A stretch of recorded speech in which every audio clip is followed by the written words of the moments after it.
Battlefield 6. My take. To begin with, take everything you hear from me with a pinch or even a bag of salt. I'm extremely biased, I'm not too good at shooter games, and I've yellowed a new rig, which means the game couldn't have ran poorly. So, why I'm creating this video? First of all, to express myself, to say what's good about the game, what I would have changed or would want to be changed, and what's arguably bad. So, to begin with, in open beta we were presented with 3 maps: Cairo, Iberian Offensive, and Liberation Ridge. Perhaps that's even my preference order. Cairo resembles a good old Battlefield 2 map with tiny narrow streets, loads of turns, and an obscene amount of CQB. Iberian Offensive is kinda like that too, but instead offers a little bit of longer range for sniper aficionados. Still plenty of CQB. Last but not least, Ridge. Oh no, oh no no no no no. Map ran by snipers. And you must have seen the memes with the mountain being littered with just dots. This is a Battlefield way to show you that a sniper is looking in a direction. In the beta, each map has both teams use the basically same set of things.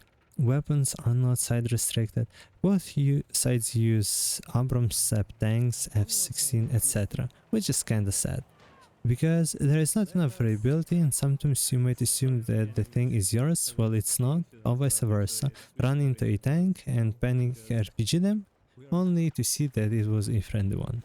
Each weapon can be used by each class, with slight benefits for using your class preferred weapon, but funnily enough they all feel different.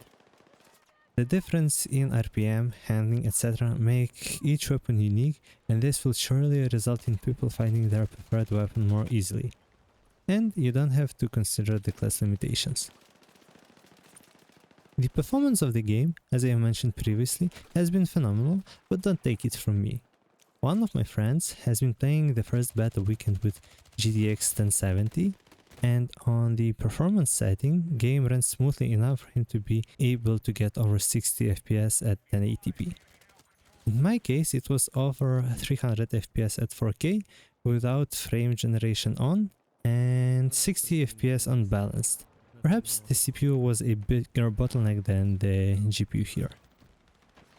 The last time I was even a bit invested in Battlefield was back in the days of Battlefield 3 and 4, and the thing I'm still missing from that time is a proper server browser.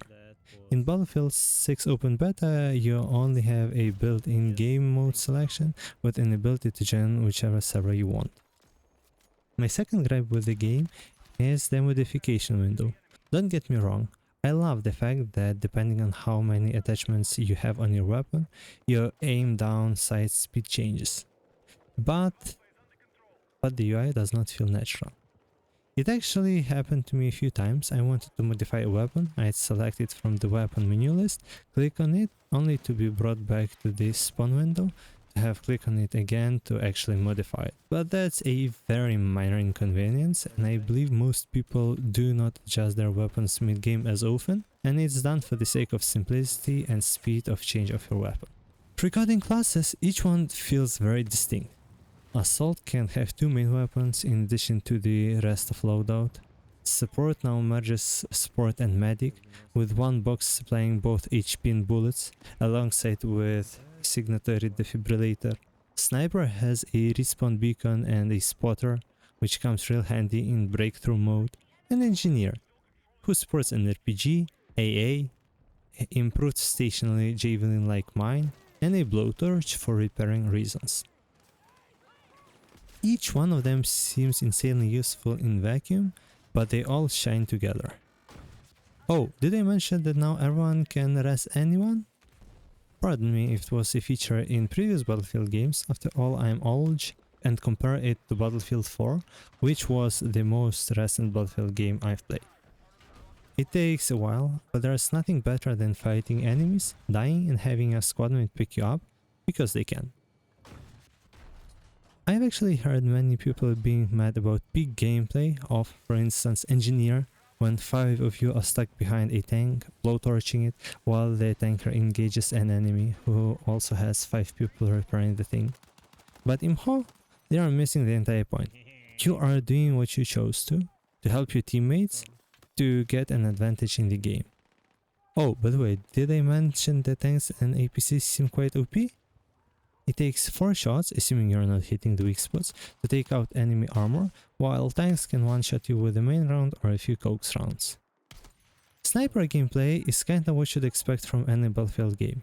You try to pick the rocks, take a pot shot and hide behind the rock to reload, hoping you're gonna hit a headshot, otherwise it's just 80 damage. Funny enough, I didn't seem to be able to make my rangefinder work. Perhaps it was bugged on the first weekend. The assault and its ability to switch between 2 main weapons is just insane. You can now forget the famous words from Call of Duty 4 that switching to your pistol is always faster than reloading. Pistol has a slower TTK than the proper weapon. And medic. Oh, I mean, I've always loved playing as a medic, picking people up, healing them and making sure your side has the man it needs to in the skirmish.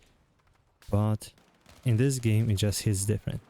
Did I mention that now supports carry the barricades with them too? They seem to be super helpful, especially in narrow pathways and under constant enemy fire. Now, about the elephant in the room. We all remember Battlefield launches. And not only Battlefield games, to be fair, but the launches, generally speaking, have never been smooth. The games have tons of game-breaking bugs, synchronization issues, physics model bugs, etc. Funnily enough, this launch, well, not devoid of bugs, as I mentioned, my rangefinder didn't quite work, ran quite okay. Also, the sync was generally speaking okay. Yeah, there were cases when in the menu I'd see support, for instance, while my friends saw engineer or assault, but nothing game-breaking in the actual game loop. TLDR, the game feels good, which is a testament to DICE devs, system engineers, and scalable server architecture. They supported over 500,000 players on the first day on the weekend. I might end up buying the game, no joke, but I'd recommend picking it up. The second open beta weekend will be 14th to 17th of August. Give it a go, give it a feel. Maybe it scratches the same old itch from 14 years ago. Good luck, have fun, and see you in the game. Bye!